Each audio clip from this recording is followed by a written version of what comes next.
अस्सलाम वालेकुम नाज़रीन, मेरा ज़बोंगा में पहला नाश्ता है।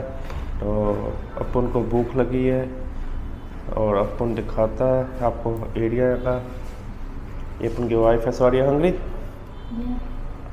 So this is like our first breakfast in Zabonga. After that we have to go to the city tourism, and at some city I need to buy body wash, toothpaste,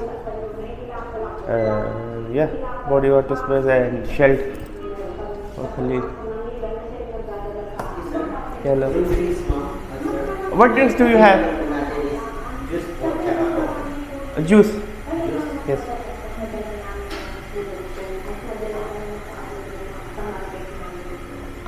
तो आप देख सकते हैं यहाँ पे अपन ब्रेकफास्ट कर रहा है।